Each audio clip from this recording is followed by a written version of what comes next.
জমকালো আলো আর দামি পারফিউমের গন্ধে মম করা সেই বিয়ের আসরে হিরে জহরাতে মোড়ানো এক অহংকারী তরুণী যখন সাধারণ সুতির পাঞ্জাবি পরা এক শান্ত যুবককে দেখে তাচ্ছিলের সুরে বলে উঠল, ফ্রিতে খাবার খেতে চলে এসেছো বুঝি। তখন কেউ ঘুণাক্ষরেও ভাবতে পারেনি কয়েক মুহূর্ত পরেই এই পুরো হলের চিত্রটা কিভাবে পাল্টে যাবে। যখন শহরের সবচেয়ে প্রভাবশালী ব্যক্তিটি এসে সেই সাধারণ যুবকের সামনে পরম স্নেহে দাঁড়ালেন, তখন সেই অহংকারী মেয়েটির পায়ের তলার মাটি সরে গেল।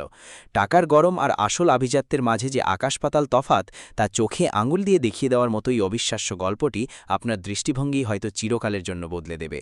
রাজধানী ঢাকার সবচেয়ে অভিজাত এবং ব্যয়বহুল ব্যাংকুয়েট হলে সেই সন্ধ্যায় এমন এক চোখধাঁধানি জাঁকজমক বিরাজ করছিল, যা দূর থেকে অবলোকন করলেই স্পষ্ট বোঝা যাচ্ছিল এটি কোনো সাদামাটা বিবাহ অনুষ্ঠান নয়, বরং এটি যেন ঐশ্বর্য, প্রতিপত্তি এবং রাজকীয় আড়ম্বরের এক মহাপ্রদর্শনী। বিশাল আকারের দৃষ্টিনন্দন ঝাড়বাতিগুলোর আলো এবং নামিদামি ফুলের স্নিগ্ধ সুবাস পুরো চারপাশকে মোহময় করে তুলেছিল। অবিরাম ক্যামেরার ফ্ল্যাশে চারদিক উদ্ভাসিত হচ্ছিল এবং অনুষ্ঠানস্থলের বাইরে সারিবদ্ধভাবে পার্ক করা কোটি টাকার বিলাসবহুল গাড়িগুলো যেন সেই আভিজাত্যের মাত্রাটিকে আরও বহুগুণে বৃদ্ধি করে দিয়েছিল। এই দিনটি ছিল মহানগরীর স্বনামধন্য শিল্পপতি রাশেদ চৌধুরীর জ্যেষ্ঠ কন্যার বিয়ের এক অত্যন্ত আনন্দঘন ও জাঁকজমকপূর্ণ রজনী। বিবাহবাসরে উপস্থিত আমন্ত্রিত অতিথিবৃন্দের পরিহিত দামি পোশাক, হাতের ব্র্যান্ডেড ঘড়ি, পায়ের জুতো থেকে শুরু করে তাদের একে অপরের সাথে আলাপচারিতার ধরনও যেন তাদের উচ্চ সামাজিক মর্যাদার কথা প্রবলভাবে জানান দিচ্ছিল। সেখানে কেউ হয়তো নিজেদের কোটি টাকার নতুন ব্যবসায়িক চুক্তি নিয়ে গভীর আলোচনায় মগ্ন ছিলেন, কেউ বা সদ্য কেনা বিলাসবহুল গাড়ির স্তুতিবাক্য শুনে আত্মগর্বে ফুলে উঠছিলেন, আবার অন্য কেউ নিজের পরিহিত লাখ টাকার পোশাকের বড়াই করে উপস্থিত অন্যান্যদের তুলনায় নিজেকে অনেক বেশি উঁচুতলার মানুষ হিসেবে জাহির করার ব্যর্থ প্রয়াস চালাচ্ছিলেন। ঠিক এমনই এক চাকচিক্যময় এবং কোলাহলপূর্ণ পরিস্থিতির মাঝখানে প্রধান ফটক পেরিয়ে ধীর পায়ে এক শান্ত দর্শন যুবক অনুষ্ঠানস্থলে এসে প্রবেশ করল। তার পরনে ছিল অত্যন্ত সাদামাটা একটি সুতির পাঞ্জাবি, পুরনো ধাঁচের জিন্স প্যান্ট, পায়ে সাধারণ চামড়ার স্যান্ডেল এবং এক কাঁধে ঝোলানো ছোট্ট একটি সাধারণ কাপড়ের ব্যাগ। তার বাহ্যিক পোশাক পরিচ্ছদে আভিজাত্য বা জৌলুসের ছিটে ফোঁটাও উপস্থিত ছিল না ঠিকই, তবে তার চোখে মুখে এবং পুরো অবয়বে এক অভাবনীয় প্রশান্তি ও আত্মবিশ্বাসের ছাপ স্পষ্টতই দৃশ্যমান ছিল। এই যুবকের নাম ছিল আরিয়ান। প্রবেশদ্বারে পাহারারত নিরাপত্তাকর্মী আরিয়ানকে ওপর থেকে নিচ পর্যন্ত তীক্ষ্ণ দৃষ্টিতে বেশ কয়েকবার নিরীক্ষণ করলেন। সেই প্রহরীর চোখের দৃষ্টিতে অত্যন্ত পরিষ্কারভাবেই এক গভীর সন্দেহের ছায়া ফুটে উঠেছিল। তিনি পথ আগলে দাঁড়িয়ে যুবকটিকে কিছুটা কর্কশ সুরেই প্রশ্ন করলেন, আপনি ভিতরে কোথায় যাচ্ছেন? আরিয়ান অত্যন্ত ধীর এবং নম্র কণ্ঠে প্রত্যুত্তর দিল, আমি এই বিয়ের অনুষ্ঠানে অংশগ্রহণ করতেই এখানে এসেছি। নিরাপত্তাকর্মী পুনরায় তার অতি সাধারণ পোশাকটির দিকে এমনভাবে তাকালেন যেন তিনি মনে মনে এটাই চিন্তা করছিলেন যে এরকম ছাঁ-পোষা চেহারার একজন সাধারণ মানুষ এত বড় মাপের একটি রাজকীয় অনুষ্ঠানে দাওয়াত পাওয়ার যোগ্য কিভাবে হতে পারে। কিন্তু গেটের সামনে মানুষের ভিড় অত্যধিক থাকার কারণে তিনি আর এই নিয়ে বাড়তি কোনো বাকবিতণ্ডায় না জড়িয়ে যুবকটিকে সসম্মানে ভিতরে প্রবেশের অনুমতি দিয়ে দিলেন। আরিয়ান যখনই সেই সুবিশাল হলের অভ্যন্তরে পা রাখল, ঠিক তখনই সেখানে উপস্থিত বহু অভিজাত অতিথির কৌতূহলী দৃষ্টি তাঁর দিকে নিবদ্ধ হল। তাদের মধ্যে কেউ কেউ এমন বেমানান পোশাকের কাউকে দেখে উপহাসের ছলে মুচকি হাসতে লাগলেন, আবার কেউ কেউ একে অপরের কানের কাছে মুখ নিয়ে ফিসফিস করে তাকে নিয়ে নানা ধরনের কানাঘোষা শুরু করে দিলেন। একজন মন্তব্য করলেন যে ছেলেটিকে দেখে এই হলের কোনো সাধারণ কর্মচারী বলে মনে হচ্ছে। তার কথার পিঠে আরেকজন বলে উঠলেন যে সে সম্ভবত পথ হারিয়ে সম্পূর্ণ ভুল একটি অনুষ্ঠানে ঢুকে পড়েছে। তাদের ঠিক আশেপাশে দাঁড়িয়ে থাকা আরও কয়েকজন বিশিষ্ট অতিথিও এই ধরনের ব্যঙ্গাত্মক কথাবার্তা শুনে নিজেদের হাসি আর আটকে রাখতে পারলেন না। তবে আরিয়ান এসব কটাক্ষ বা সমালোচনার কোনো উত্তর দেওয়ার প্রয়োজন বোধ করল না। সে অত্যন্ত নির্বিকার ভঙ্গিতে পুরো হলঘরের এক নিভৃত কোণে গিয়ে নীরবে একটি চেয়ারে নিজের আসন গ্রহণ করল।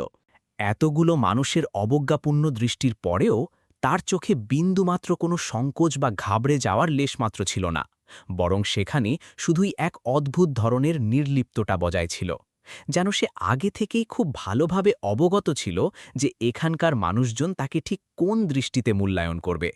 অপর প্রান্তে কনের আপন ছোট বোন জারা চৌধুরী তার একদল আধুনিকা বান্ধবীর সাথে গোল হয়ে দাঁড়িয়ে আড্ডা দিচ্ছিল। সে দেখতে যেমন অসামান্য রূপবতী এবং ফ্যাশন সচেতন ছিল, ঠিক তার চেয়েও বহুগুণ বেশি ছিল তার স্বভাবের মধ্যে থাকা সীমাহীন অহংকার।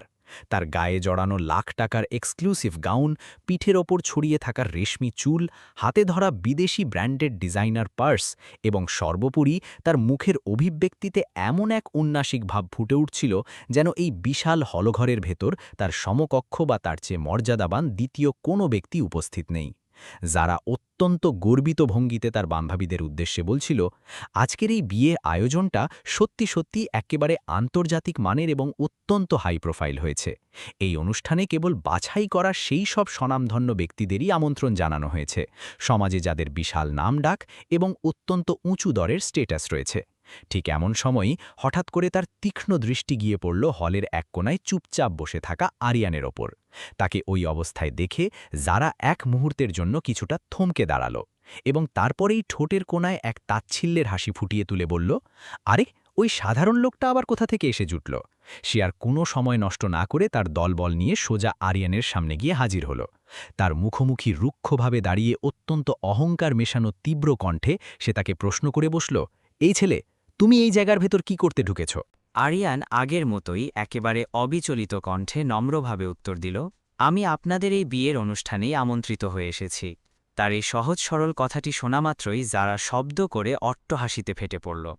সে অত্যন্ত অবজ্ঞার সুরে বলল, তোমার মতো এমন সাধারণ বেশে তুমি এসেছ আমাদের অনুষ্ঠানে? তোমার কি আদৌ কোনো ধারণা আছে যে এটা আসলে কত বড় ঘরের কার বিয়ের অনুষ্ঠান?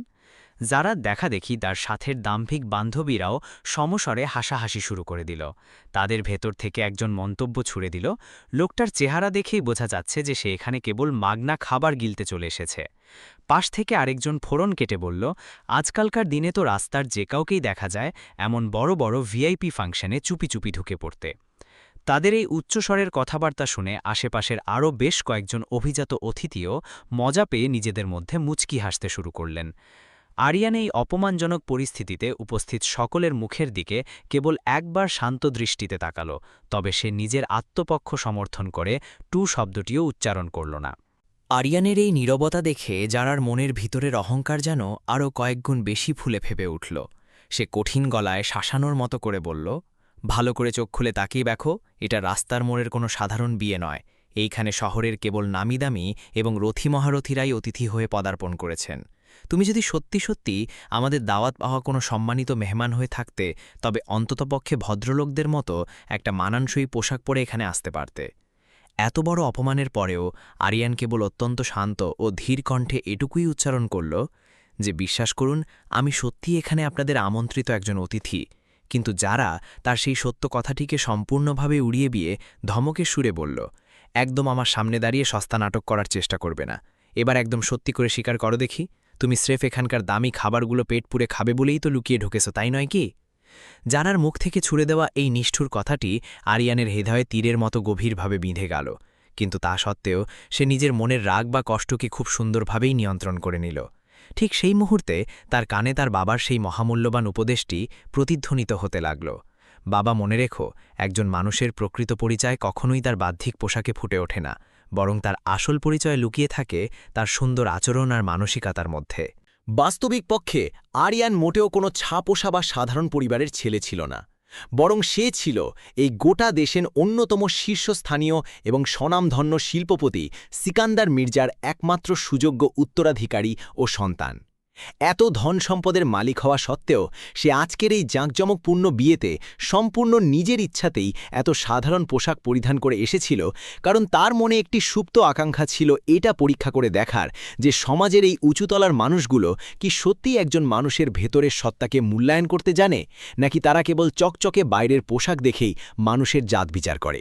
যারা তখন তার বান্ধবীদের পাশ কাটিয়ে দূরের এক নিরাপত্তা কর্মীর দিকে ক্রুদ্ধ দৃষ্টিতে তাকিয়ে উচ্চস্বরে বলল, আপনারা ডিউটি করেন নাকি ঘুমান? একটু ভালো করে চোখ কান খোলা রাখবেন তো, যে এই ধরনের লোকগুলো কিভাবে এত বড় হলের ভেতরে ঢুকে পড়ার সাহস পায়। ঠিক সেই উত্তেজনাকর মুহূর্তেই তাদের সবার পেছন দিক থেকে অত্যন্ত পরিচিত এবং উষ্ণতায় ভরপুর একটি জোরালো কণ্ঠস্বর ভেসে এলো, আরে আরিয়ান, তুমি এইখানে দাঁড়িয়ে আছো। এই ডাকটি শোনামাত্রই সেখানে উপস্থিত সকলে চমকে গিয়ে পেছনের দিকে ঘুরে তাকাল। আজকের অনুষ্ঠানের বর ফাহিম স্বয়ং অত্যন্ত দ্রুত পায়ে হাসি মুখে তাদের দিকেই এগিয়ে আসছিলেন। তিনি আর কারো দিকে ভ্রুক্ষেপ না করে সোজা আরিয়ানের সামনে এসে তাকে পরম বন্ধুত্বের সাথে বুকে জড়িয়ে ধরে বললেন, ভাই তুমি কখন এসেছো? আমি তো পুরো হল তন্ন করে তোমাকে সেই কখন থেকে খুঁজে বেড়াচ্ছি। বরের এই আচরণ দেখে জারার মুখের সেই তাচ্ছিল্যের হাসি চোখের পলকে যেন হাওয়ায় মিলিয়ে গেল। সে বিস্ময়ে একেবারে হতবাক হয়ে গিয়ে তোতলামো কণ্ঠে ফাহিমকে জিজ্ঞেস করে বসল, ভাইয়া তুমি কি সত্যি সত্যি একে আগে থেকে চেনো? ফাহিম তখন এক গাল হেসে অত্যন্ত সাবলীল ভঙ্গিতে উত্তর দিলেন, আরে চিনব না মানে, খুব ভালো করেই চিনি। আরিয়ান তো শুধু আমার পরিচিতই নয়, বরং সে আজকের এই পুরো অনুষ্ঠানের সবচেয়ে বিশেষ এবং অত্যন্ত সম্মানীয় একজন ভিআইপি মেহমান। ফাহিমের মুখ থেকে এই অভাবনীয় কথাটি শোনার পর মুহূর্তের মাঝেই পুরো কোলাহলপূর্ণ হলঘরটি একদম পিনপতন নিস্তব্ধতায় ডুবে গেল। একটু আগেও যেসব অভিজাত মানুষজন আরিয়ানকে নিয়ে ব্যঙ্গবিদ্রুপে মেতেছিল, এখন তারা চরম অপ্রস্তুত হয়ে কেবল বোকার মতো একে অপরের মুখের দিকে ফ্যাল করে তাকাতে শুরু করল। জারার সেই ঝলমলে সুন্দর চেহারা থেকে সমস্ত অহংকার এবং মিথ্যা আত্মবিশ্বাসের প্রলেপ যেন জাদুর মতো ধীরে ধীরে মুছে যেতে লাগল। সে নিজের চোখ আর কানকে কোনোভাবেই বিশ্বাস করতে পারছিল না যে যেই ছেলেটিকে সে মাত্র কয়েক মিনিট আগে অপমান করেছে, সেই ব্যক্তি বাস্তবে এত বড় মাপের কোনো গুরুত্বপূর্ণ কেউ হতে পারে। পুরো ব্যাঙ্কোয়েট হলটিতে বেশ কয়েক মুহূর্তের জন্য ঠিক এমন এক শ্বাসরুদ্ধকর নীরবতা বিরাজ করতে লাগল, মনে হচ্ছিল যেন কোনো এক জাদুকর আচমকা সেখানকার উপস্থিত সকল মানুষের মুখের ভাষাই কেড়ে নিয়েছে। যারা এতক্ষণ ধরে আরিয়ানের সাদামাটা রূপ দেখে উপহাসের হাসি হাসছিল, তারাই এখন চরম হতভম্ব অবস্থায় নিজেদের মধ্যে ইশারা ইঙ্গিতে অবাক দৃষ্টি বিনিময় করছিল। জারা চৌধুরী আক্ষরিক অর্থেই যেন পাথরের মূর্তির মতো সেই জায়গাতেই স্থির হয়ে দাঁড়িয়ে রইল। তার চেহারায় ফুটে থাকা সেই দম্ভভরা আত্মবিশ্বাস যেন ধূলিসাৎ হয়ে উবে যাচ্ছিল, আর তার বিভ্রান্ত চোখ দুটো কেবল অবিশ্বাস নিয়ে একবার আরিয়ানের দিকে তো আরেকবার ফাহিমের দিকে চক্রাকারে ঘুরপাক খাচ্ছিল। সে অনেক কষ্টে নিজের ভেতরে চলতে থাকা ঝড়টাকে সামাল দিয়ে ফাহিমের খুব কাছাকাছি গিয়ে অত্যন্ত মৃদু এবং দ্বিধাগ্রস্ত স্বরে জিজ্ঞেস করল, ভাইয়া তুমি কি সত্যি ওর ব্যাপারে যা বলছো তা সব সত্যি বলছো? ফাহিম তখন বিন্দুমাত্র কোনরূপ দ্বিধা না করেই অত্যন্ত দৃঢ়তার সাথে বললেন, হ্যাঁ যারা, আমি অক্ষরে অক্ষরে একদম সত্যি কথাই বলছি। আরিয়ান আমাদের এই পুরো চৌধুরী পরিবারের জন্য আজকের সন্ধ্যার সবচেয়ে বেশি সম্মানিত এবং বিশেষ আমন্ত্রিত মেহমানদের মধ্যে অন্যতম একজন। ফাহিমের এই কথা শোনার পর জারার বুকের ভেতর অজানা এক অস্বস্তি ও ভীতির মাত্রা জ্যামিতিক হারে বাড়তে শুরু করল। আরিয়ানের প্রতি ছুড়ে দেওয়া তার আগের সেই সমস্ত বিষাক্ত কথা, সেই নিষ্ঠুর হাসি ঠাট্টা আর নির্মমভাবে করা প্রতিটি অপমানের দৃশ্য যেন তার চোখের সামনে সিনেমার মতো ভাসতে লাগল। তার মনের গহীন কোণে অনুশোচনার একটা অতি সূক্ষ্ম কাঁটা খচখচ করে বিঁধতে শুরু করলেও তার আজন্ম লালিত সেই মিথ্যা অহংকারের খোলসটি তখনও পুরোপুরিভাবে ভেঙে চুরমার হয়ে যায়নি। সে এখনও নিজেকে সবার সামনে কিছুটা শক্ত ও সঠিক প্রমাণ করার এক ব্যর্থ চেষ্টায় মরিয়া হয়ে বলে উঠল, কিন্তু ভাইয়া, ও যদি সত্যিই এত বড় মাপের কোনো ভিআইপি মানুষই হয়ে থাকে, তাহলে আমাদের মতো এরকম হাই ক্লাস একটা বিয়ের অনুষ্ঠানে সে এত সাধারণ একটা পোশাক গায়ে চাপিয়ে এলো কেন? ফাহিম তখন খুব মার্জিতভাবে একটুখানি মুচকি হেসে অত্যন্ত শান্ত অথচ বেশ ভাবগম্ভীর একটি স্বরে জারাকে বুঝিয়ে বললেন, যারা, এই পৃথিবীতে সবাই তো আর কেবল নিজের অঢেল ধন সম্পদার টাকার গরম মানুষকে দেখানোর জন্য জীবন ধারণ করে না। সমাজে এমন কিছু মানুষও আছেন যারা কোটিপতি হয়েও অত্যন্ত সাদাসিধে জীবনযাপন করতে বেশি স্বাচ্ছন্দ্য বোধ করেন, আর সেই সাধারণত্বই হল তাদের চরিত্রের সবচেয়ে বড় এবং আসল শক্তি। এই এত সব নাটকীয় আলোচনার মাঝেও আরিয়ান আগের মতোই একেবারে স্থির ও প্রশান্ত ভঙ্গিতে সেখানে দাঁড়িয়েছিল। তার চেহারার মধ্যে না ছিল অপমানের কোনো ক্ষোভ, আর না ছিল বড়লোক হওয়ার কোনো বিন্দুমাত্র অহংকার। তার হাবভাব দেখে মনে হচ্ছিল এসব মানুষের দ্বিমুখী আচরণ যেন তার কাছে মোটেও কোনো নতুন অভিজ্ঞতা নয়। এরপর ফাহিম বন্ধুত্বের হাত বাড়িয়ে আরিয়ানের দিকে তাকিয়ে বললেন, ভাই চলো এবার ভেতরে চলো, স্টেজের কাছে সবাই তোমার জন্য অধীর আগ্রহে অপেক্ষা করছে।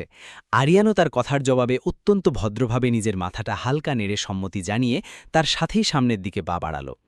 যেই মুহূর্তে তারা দুজন একসাথে স্টেজের দিকে এগোতে শুরু করলেন, পুরো হলঘরে উপস্থিত ভিআইপি অতিথিরা মন্ত্রমুগ্ধের মতো কেবল তাদের দিকেই স্থির দৃষ্টিতে তাকিয়ে রইলেন।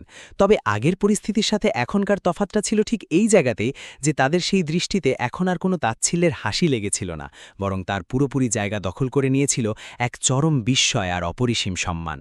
যারা ঠিক যেন শিকড় গজানো কোনো গাছের মতো সেই একই জায়গাতেই স্থবির হয়ে দাঁড়িয়ে রইল। তার সাথের সেই অহংকারী বান্ধবীর দলও এখন ভয় আর লজ্জায় একেবারে নিশ্চুপ হয়ে গিয়েছিল।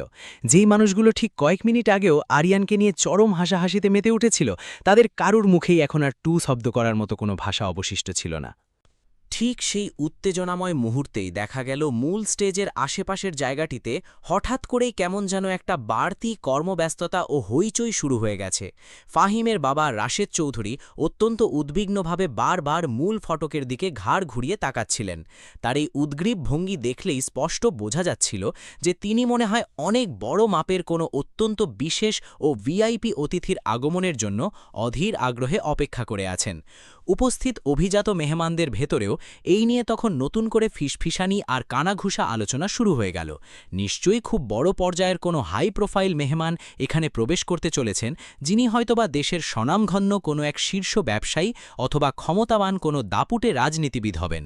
যারা তখন তার ঠিক পাশেই দাঁড়িয়ে থাকা এক বান্ধবীর কানের কাছে মুখ নিয়ে ফিসফিস করে অত্যন্ত চাপা স্বরে জিজ্ঞেস করল, কিরে, এখানে এখন কে আসছেন? তার সেই বান্ধবীটি তখন আরও চাপা স্বরে ফিসফিস করে তাকে উত্তর দিল, তুই এখনো শুনিসনি নাকি দেশের সবচেয়ে বড় মাল্টিমিলিয়নিয়ার সিকান্দার মির্জা স্বয়ং নাকি আজ এখানে উপস্থিত হচ্ছেন।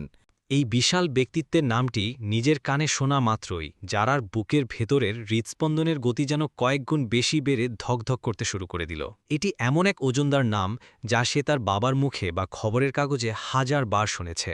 সিকান্দার মির্জা, যিনি কিনা এই পুরো দেশের সবচেয়ে প্রভাবশালী এবং ধনী শিল্পপতিদের মধ্যে একেবারে প্রথম সারির একজন কিংবদন্তি মানুষ।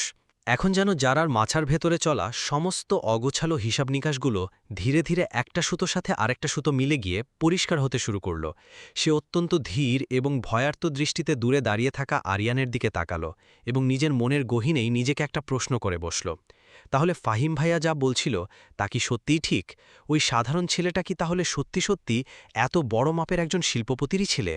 ঠিক সেই সময়ই হলঘরের বাইরের রাস্তা থেকে সারি সারি ব্র্যান্ড নিউ আর নামিদামি গাড়ি এসে ব্রেক কষার তীব্র শব্দ সকলের কানে ভেসে আসতে লাগল। পুরো ব্যাঙ্কোয়েট হলটি যেন এক অদ্ভুত জাদুকরী প্রভাবে মুহূর্তের মধ্যেই একদম পিনপতন শান্ত ও নীরব হয়ে পড়ল।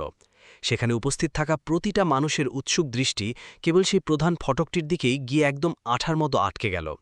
গেটের দায়িত্বে থাকা সমস্ত সিকিউরিটি গার্ডরা মুহূর্তের মধ্যেই যেন অনেক বেশি তৎপর হয়ে উঠলেন। ভিআইপি অতিথির প্রবেশের জন্য সামনের সমস্ত রাস্তা একদম পরিষ্কার করে দেওয়া হলো।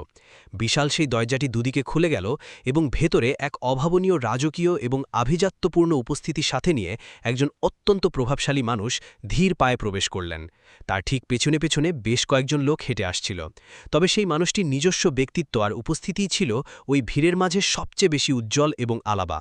এই প্রতাপশালী মানুষটি আর কেউ নন, তিনি ছিলেন স্বয়ং স্বনামধন্য ব্যবসায়ী সিকান্দার মির্জা। ফাহিমের বাবা রাশেদ চৌধুরী আর কালক্ষেপণ না করে অত্যন্ত দ্রুত পায়ে সামনে এগিয়ে গিয়ে তাকে গভীর সম্মান ও বিনয়ের সাথে আনুষ্ঠানিকভাবে স্বাগত জানালেন। পুরো বিশাল হলঘরে উপস্থিত থাকা নামিদামি অতিথিদের সবাই একযোগে নিজেদের আসন ছেড়ে উঠে দাঁড়ালেন। পুরো হলের ভেতরের পরিবেশ এবং মাহাত্ম্য যেন এই একটিমাত্র মানুষের আগমনে একদম জাদুর মতো পুরোপুরিভাবে পাল্টে গিয়েছিল। ঠিক যেই জায়গাটাতে কিছুক্ষণ আগেও অহংকারী মানুষদের উচ্চস্বরের কোলাহল আর শোরগোল রাজত্ব করছিল, ঠিক সেই জায়গাতেই এখন এক গভীর ও অপরিসীম সম্মান মিশ্রিত নীরবতা বিরাজ করতে শুরু করেছিল। কিন্তু আজকের এই পুরো অনুষ্ঠানের সবচেয়ে বেশি নাটকীয় এবং বিশেষ চমকপ্রদ মুহূর্তটির অবতারণা হওয়া তখনও বাকি রয়ে গিয়েছিল। যেই মুহূর্তে সিকান্দার মির্জার তীক্ষ্ণ দৃষ্টি পুরো হলঘরের ভেতরে একবার চোখ বুলিয়ে নিল, তা অন্য কারো দিকে না গিয়ে সোজা গিয়ে একেবারে আরিয়ানের অবয়বের উপর গিয়েই স্থির হয়ে থেমে গেল। আরিয়ানকে দেখতে পাওয়ার সাথে সাথেই সেই গম্ভীর মানুষটির চেহারায় তৎক্ষণাৎ এক অদ্ভুত রকমের পিতৃসুলভ এবং স্নেহমাখানো উজ্জ্বল হাসি প্রস্ফুটিত হয়ে উঠল। তিনি পাশে থাকা অন্য কোনো অতিথির সাথে কথা না বলে, কাউকে না থামিয়ে একেবারে সোজা পায়ে হেঁটে আরিয়ানের দিকেই এগিয়ে যেতে শুরু করলেন। পুরো হলঘরের শত শত মানুষ একেবারে স্তব্ধ হয়ে এই অভাবনীয় দৃশ্যটি নিজেদের চোখের সামনে ঘটতে দেখছিল। যারার একক্ষণের অন্ধ অহংকারের চোখ এখন যেন একেবারে পুরোপুরিভাবে খুলে গিয়েছিল। তার মনের ভেতরে এখন অজানা এক প্রবল ভয়ের সাথে সাথে নিজের ভুলের জন্য অনুতাপের অনুভূতিটাও অনেক বেশি গভীর হতে শুরু করেছিল। সিকান্দার মির্জা পথিমধ্যে কোনো মানুষের সাথে বাক্য বিনিময় না করে একেবারে বিনা বাধায় সোজা হেঁটে গিয়ে আরিয়ানের ঠিক সামনে গিয়ে পৌঁছালেন। তখনও তার সেই চেহারায় সন্তানের প্রতি এক স্নেহমিশ্রিত হাসি উজ্জ্বলভাবে লেগেছিল। তিনি আরিয়ানকে নিজের বুকের মাঝে পরম মমতায় জড়িয়ে ধরে বললেন, তুমি এতক্ষণ ধরে এইখানে এসে বসে আছো, আর তুমি বাড়ি থেকে বের হবার সময় আমাকে একবার বলেও আসনি? পিতাপুত্রের এই অভাবনীয় মিলনের দৃশ্যটি সচক্ষে দেখে পুরো হলের ভেতর উপস্থিত প্রতিটি মানুষ আক্ষরিক অর্থেই স্তম্ভিত হয়ে গেল। তাদের মধ্যে বেশ কয়েকজন হতবাক হয়ে একে অপরের মুখের দিকে এমনভাবে তাকাতে লাগলেন যেন তাদের নিজেদের চোখকেই কিছুতেই বিশ্বাস হচ্ছিল না যে এরকম কোনো ঘটনা বাস্তবে তাদের চোখের সামনেই সত্যি সত্যি ঘটছে।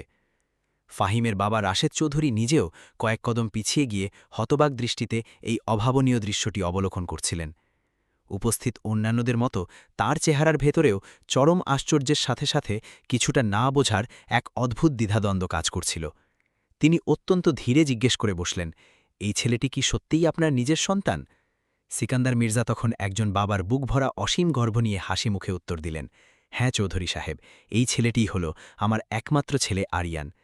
তার মুখ থেকে উচ্চারিত এই একটিমাত্র বাক্যই ছিল সেই অবিস্মরণীয় মুহূর্ত, যখন পুরো ঘটনার আসল সত্যিটা এক লহমায় সেখানে উপস্থিত সবার চোখের সামনে একদম উন্মোচিত হয়ে গেল।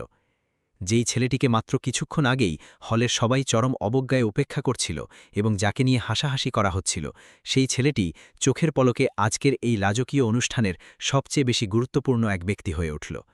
এত বড় সত্যটি নিজের কানে শোনার পর জারার 2 হাত থরথর করে কাঁপতে শুরু করে দিল। তার চেহারার রং মুহূর্তের মধ্যেই একেবারে উড়ে গিয়েছিল। আরিয়ানের দিকে ছুড়ে দেওয়া তার প্রত্যেকটি কথা, প্রতিটা তির্যক মন্তব্য আর তার করা প্রতিটি অপমানের দৃশ্য যেন একটা একটা করে তার মনের পর্দায় ভেসে উঠে তাকে দংশন করতে শুরু করেছিল। সে নিজেকে খুব ছোট মনে করতে লাগল। ঠিক সেই সময়ই সিকান্দার মির্জা তার আশেপাশে দাঁড়িয়ে থাকা লোকজনদের দিকে তীক্ষ্ণ দৃষ্টিতে একবার তাকালেন। তার জীবনের সুদীর্ঘ অভিজ্ঞতা তাকে ঠিকই বুঝিয়ে দিয়েছিল যে তার আসার আগে নিশ্চয়ই এই জায়গাটায় ভুল কোনো একটা ঘটনা ঘটে গেছে। তিনি শান্ত কিন্তু বেশ গম্ভীর একটি গলায় উপস্থিত সবাইকে উদ্দেশ্য করে জিজ্ঞেস করলেন, সবকিছু ঠিকঠাক আছে তো? পরিস্থিতি বেগতিক দেখে আরিয়ান অত্যন্ত তড়িঘড়ি করে নিজেই উত্তর দিয়ে বসল, হ্যাঁ বাবা, সব ঠিক আছে। মূলত সে চাইছিল না যে বিষয়টা আর বেশি দূরে গয়, কিন্তু সত্যি অনেকক্ষণ লুকিয়ে থাকতে পারে না। ফাহিমের বাবা রাশেদ চৌধুরী তখন আর চুপ থাকতে না পেরে কিছুটা সামনে এগিয়ে এসে সামান্য দ্বিধা ও লজ্জিত কণ্ঠে বললেন, মির্জা সাহেব, আসলে শুধু একটুখানি ভুল বোঝাবুঝি হয়ে গিয়েছিল। এই কথা শোনা মাত্রই সিকান্দার মির্জা জিজ্ঞাসু দৃষ্টিতে তাকিয়ে প্রশ্ন করলেন, কী ধরনের ভুল বোঝাবুঝি? তার এই সরাসরি প্রশ্নের পর পুরো হলের ভেতর কয়েক মুহূর্তের জন্য কেউই কিছু বলল না। পুরো জায়গার মাহাত্ম্যটা মুহূর্তের মধ্যেই যেন আরও অনেক বেশি ভারী হয়ে উঠল। ঠিক সেই থমথমে নিস্তব্ধতা ভেঙে তখন যারা অতি ধীর পায়ে সামনে এগিয়ে এলো। তার প্রতিটি পা যেন ভারী হয়ে গিয়েছিল, মাথাটি মাটির দিকে নিচু করা ছিল এবং তার 2 চোখে অনুতাপের অশ্রু খুব স্পষ্টভাবে দেখা যাচ্ছিল। সে এক বুক অপরাধ বোধ নিয়ে একেবারে সোজা আরিয়ানের সামনে এসে স্থির হয়ে দাঁড়াল। গলায় কান্নার দলা পাকিয়ে থাকার কারণে সে কয়েক সেকেন্ড মুখ ফুটে কোনো কথাই উচ্চারণ করতে পারল না। এরপর সে অনেক কষ্টে কাঁপা কাঁপা গলায় বলে উঠল, আমাকে মাফ করে দিন। পুরো বিশাল হলঘরে উপস্থিত থাকা শত শত অতিথি এই দৃশ্যটি দেখছিল। আরিয়ান তার দিকে তাকিয়ে রইল, কিন্তু সে কিছু বলল না। যারা তখন আরও বলতে শুরু করল, আমি না জেনে না বুঝে আপনাকে অনেক খারাপ কথা বলে ফেলেছি। আমি নিতান্তই একজন বোকা মেয়ের মতো শুধুমাত্র আপনার পোশাক দেখে আপনাকে বিচার করে ফেলেছিলাম এবং আপনাকে অপমান করেছি। কথাগুলো বলতে বলতে তার গলা একেবারে ভেঙে আসছিল। এখন তার মাঝে সেই অহংকারের ছিটে ফোঁটাও অবশিষ্ট ছিল না, কোনো দেখানো ব্যাপার ছিল না, বরং তার পুরো সত্তা জুড়ে কেবল এক সত্যিকারের অনুতাপ বিরাজ করছিল।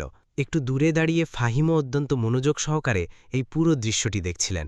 এতক্ষণে তার কাছেও পুরো বিষয়টা একেবারে পরিষ্কার হয়ে গিয়েছিল। ফাহিমের বাবা রাশেদ চৌধুরীও তখন অত্যন্ত লজ্জিতভাবে সামনে এগিয়ে এসে বললেন, আরিয়ান বাবা, আমাদের অনুষ্ঠানে এমন ঘটনা ঘটায় আমরা খুবই দুঃখিত। সিকান্দার মির্জা এই সব কিছু অত্যন্ত শান্ত ভঙ্গিতে দেখছিলেন। তিনি একবারের জন্যেও নিজের মেজাজ হারাননি বা রাগ প্রকাশ করেননি। তার চেহারায় তখন কেবল এক ধরনের গম্ভীরতা এবং বোঝাপড়ার একটা ছাপ ফুটে উঠেছিল। আরিয়ান তখন অত্যন্ত ধীরে বলল, এতে কারও ভুল নেই, এটা শুধু আমাদের চিন্তাভাবনার পার্থক্য। পুরো হল মনোযোগ দিয়ে তার কথা শুনছিল। সে আরও বলতে লাগল, আমরা প্রায়ই মানুষকে তাদের পোশাক আর বাইরের চেহারা দেখে বিচার করে ফেলি, কিন্তু আসল পরিচয় সেখানে হয় না। যদি কেউ সাধারণ পোশাক পরে তাহলে এর মানে এই নয় যে সে ছোট, আর যদি কেউ দামি পোশাক পরে তাহলে এর মানে এই নয় যে সে বড়। আরিয়ানের মুখ থেকে বের হওয়া এই কথাটি শোনার পর সেখানে উপস্থিত অনেকের চোখই নিচু হয়ে গেল। যারা তখনও ঠিক আগের মতোই নিজের মাথাটা নিচু করে দাঁড়িয়েছিল, তার অশ্রু কোনোভাবেই থামছিল না।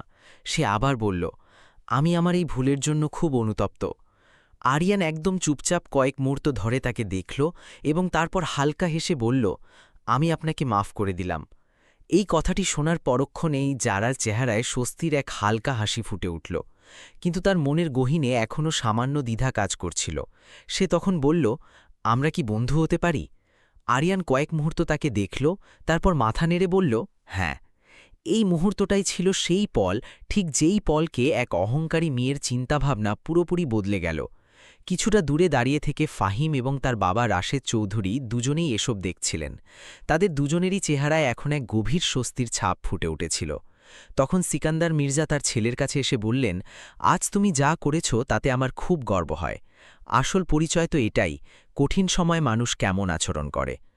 আরিয়ান তখন ঝুঁকে তাদের পা ছুঁয়ে সালাম করলেন। ধীরে ধীরে বিয়ের সেই অনুষ্ঠানটি আবার শুরু হলো, কিন্তু এখন পরিবেশ পুরোপুরি বদলে গিয়েছিল। এখন আর লোকজন কেবল দেখানোর কথা বলছিল না, বরং এই ঘটনা থেকে পাওয়া শিক্ষাকে অনুভব করছিল। অনেকে একদম চুপচাপ নিজের ভিতরে তাকাচ্ছিল। আমরাও কি কখনো কাউকে তার পোশাক দেখে বিচার করেছি?